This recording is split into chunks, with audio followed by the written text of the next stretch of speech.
So sad. Dude, you sound like so depressing. So that is really sad. My job's not that bad. It's just it's a weird job. I work with lab animals at Penn State University. And it's a weird... And they're lab animals, man, so those are hopeless animals. They are pretty and hopeless. hopelessness spreads. I will say, lab animals are actually treated... I won't go into the whole spiel, but lab animals are treated extremely well, despite what people think. The laws governing the way you treat lab animals are actually a lot more strict than the laws for household pets. Not only household pets, but most humans as well. It's a good point, yeah. I mean, we use animals because we don't want to do some of these things on humans. At the same time, anything you do in an animal has to be passed through 3 or 4 boards, which aren't just made up of people involving research, they're actually made up of members of the community. So a lot of, unbiased opinions go into whether or not this research needs to be done before it's even allowed to begin. There you go. Throwing that out there. But enough about that. We are playing StarCraft 2 here. We are in the finals, ladies and gentlemen. Oh, StarCraft 2. StarCraft 2. Yeah. Okay, gotcha. Wow. We are playing StarCraft 2 Wings of Liberty. Wall. Do you want to introduce our players, my friend? You know what? I totally do, man. I just got this surge of adrenaline, energy, this huge rush that just crept up my spine. And spawning here in the bottom position, we've got DaisyPrime. He's playing the red Protoss pieces. It is MLG Antigua Shipyard, and he's going to be going for a Forge Fast Span there, showing us by that pylon. Maybe it's going to be a 2-gate. Ooh, it could be. No, I doubt it. He's saving up resources. He's going to put down Nexus first. And back at home, we see viOlet going for the very, very standard 14-14 play. It's going to give him a quick metabolic boost. And for those of you who don't know why players go for the 14-14, it's kind of like a twofold explanation. First of all, you want to go for quick metabolic boost because those speedlings in the early game are going to allow you to do all the scouting you need and deny any kind of proxy pylon versus you. So if he was trying to go for a 4-gate or something like that, you'd be able to scout it really quickly, deny the pylon, and then your opponent has to warp in his first units at home and then move forward and get a proxy pylon about halfway through the map, warp in there, which gives you about an extra minute to minute and a half to actually prepare for the 4-gate, which allows you to defend it. So that's the first reason, and the second reason, of course, is because cannon Russians are just so gay-bonk. That is tremendously true. 14-14, it does put you a little behind economically, but it is, as you said, the safest opener in PvZ. And since you've given a little lesson to our Zerg friends, I will say, everybody look at the way Daisy is walling this off. This, actually, it's kind of interesting because of the second pylon, but this is really the way you should do it. You should start with your first pylon on the left-hand side of the wall. Do not try to wall this off like you do Shakira's Plateau. You will be very upset to realize your buildings actually can't span that far when you don't use your initial pylon as part of the wall. So, little lesson, guys. Look at this, learn it, live it, love it, if you want to wall off on this map. There you go, from the words of a Protoss, or from the mouth, rather, of a Protoss pro.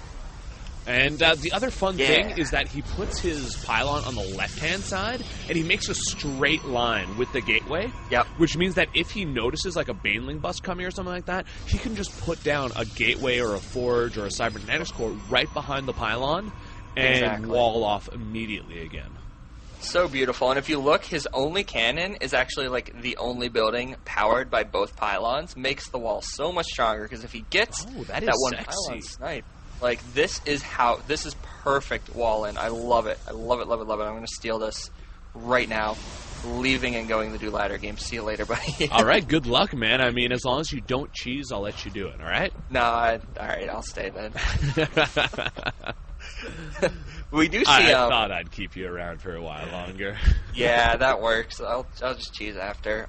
We do see this early evolution chamber by viOlet, though. This could be indicative of early upgrades, or could it just be potential defense for Dark Templars or Void Wraiths? Well, I mean, he did steal a gas, so, I mean, he kind of knows his opponent isn't, like, crazy gas heavy. Right. And we do see that he is going for a +1 carapace first, which he actually started +1 melee and then changed his mind, which is a little bit interesting. But we're seeing actually a lot of Zerg players start doing this, man. They're going for the super early upgrades on Zerglings, and I think a lot of it's coming down to the fact that Protoss players are actually not using as many sentries as before.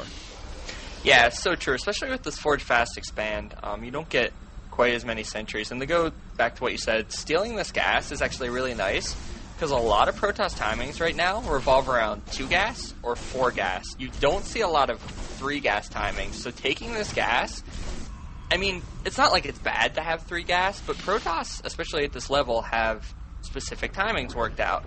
Denying this gas kind of throws... It can throw the Protoss player off the game. Well, it forces a 2-gas timing, right? Yeah, pretty much. I mean, you can try to do, like, a 3-gas timing and, like, gimp your 4-gas build a little bit, but in reality, it won't work that well. Throws off all your timings completely, and, yeah, I mean, great. Also gives you a great scout. You get to see, oh, those 2 zealots were breaking down the assimilator, not a super early sentry. Yeah, that's actually a great point as well. And, I mean, great...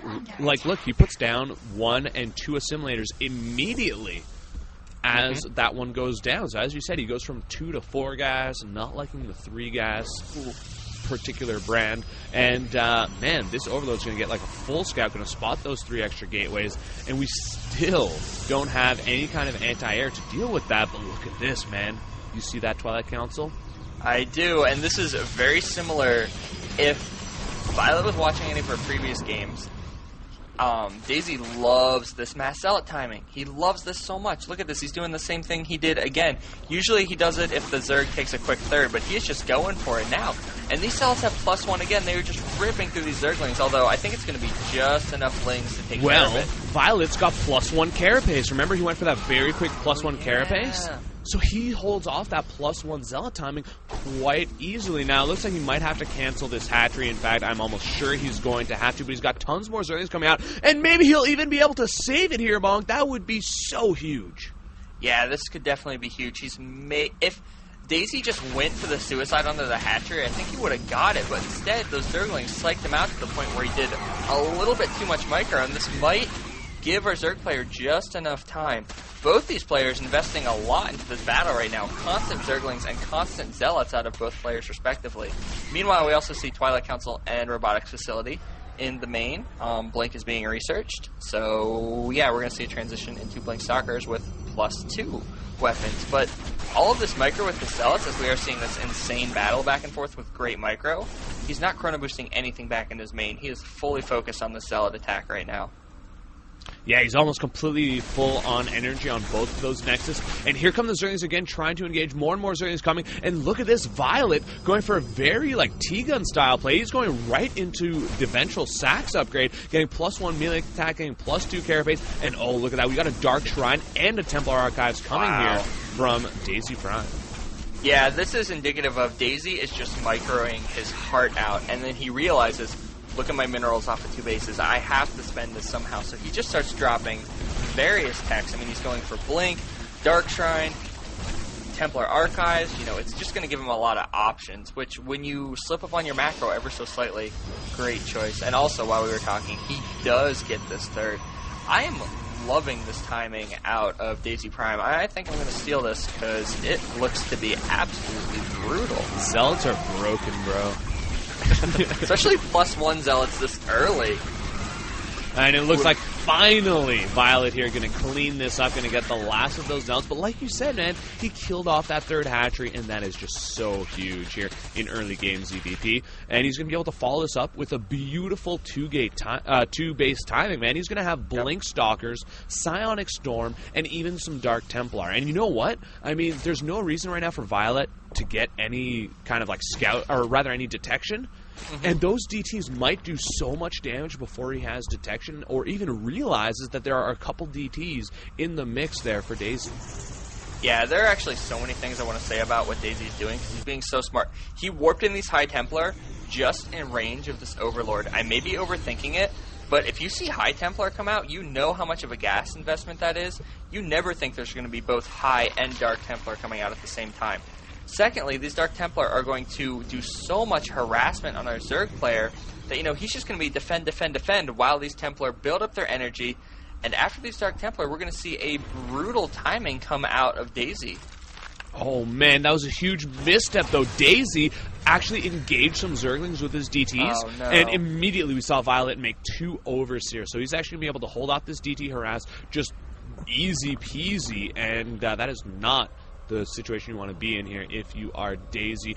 Investing a lot of resources here into Dark Templars, which are essentially going to do nothing. Or are they? Let's go, viOlet. Get your Zerglings into gear, man. They've got to engage these DTs. And meanwhile, Zerglings at the front trying to sneak in, but a ton of Zealots there ready to greet them, so nothing's going to happen there. Looks like a harassment here coming on both sides. Not really going to do much at all. Yeah, he is going to get the Queen at the main, which I guess is nice, but 4 Dark Templar do so much damage, and getting him in the mineral line is actually going to kill a good amount of Zerglings, but definitely not worth their weight. That was a huge mistake by...